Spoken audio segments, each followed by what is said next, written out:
Hi hello welcome to Dakshi சமையல். இன்றைக்கி வந்து நம்ம தக்ஷி சமையலில் ரொம்ப சிம்பிளாகவும் குயிக்காகவும் ஒரு டிஷ் பார்க்க போகிறோம். அது என்னென்னா சில்லி சிக்கன் தான் பண்ண போகிறோம். இந்த சில்லி சிக்கன் பண்ணுறதுக்கு நான் இன்றைக்கி வந்து 1/2 kg அளவுக்கு சிக்கன் எடுத்திருக்கேன் வித் போன்.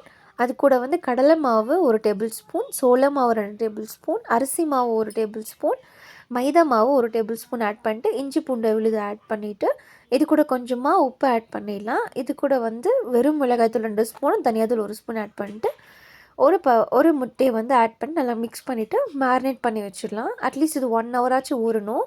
ஸோ இது ஃப்ரீசரில் வச்சிடலாம். இப்போ அது மேலே சும்மா லைட்டாக ஆயில் வந்து ஸ்ப்ரெட் பண்ணிவிட்டு இதை வந்து 1 ஹவருக்கு ரெஸ்ட் விட்டுடலாம்.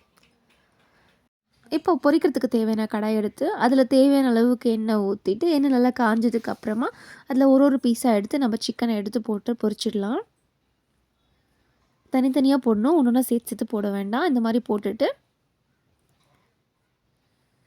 நல்லா வந்து இதை பொரித்து எடுத்துக்கலாம். இப்போ சில்லி சிக்கன் செய்கிறதுக்கு ஒரு கடாயில் 2 டேபிள் ஸ்பூன் அளவுக்கு எண்ணெய் ஊற்றிக்கலாம். எண்ணெய் காஞ்சதுக்கு அப்புறமா கேப்சிகம் எடுத்திருக்கேன். ஸோ கேப்சிகம் வந்து இந்த சைஸ் கட் பண்ணியிருக்கேன், அதை ஆட் பண்ணிவிட்டு இது கூட 4-5 பச்சை மிளகா, கருவேப்பிலை, 2 பெரிய வெங்காயம் இந்த சைஸ் கட் பண்ணியிருக்கேன், அதுவும் ஆட் பண்ணிவிட்டு கொஞ்சமாக உப்பு,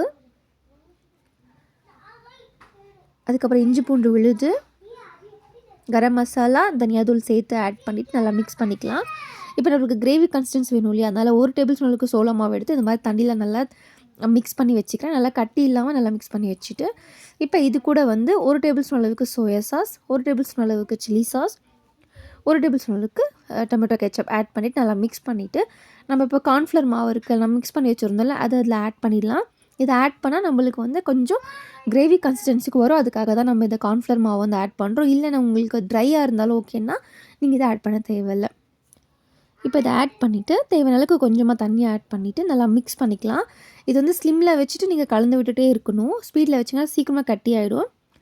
பாருங்கள், இந்த அளவுக்கு நல்லா கெட்டியாக வந்ததுக்கப்புறமா இதில் வந்து நம்ம பொரிச்சு வச்சுருந்த சிக்கன்ஸ் எல்லாம் ஆட் பண்ணிவிட்டு அதில் ஒரு 2 பெரட்டு எடுத்தோம்னா நம்மளுக்கு சூப்பரான சுவையான சில்லி சிக்கன் ரெடி ஆகிடும்.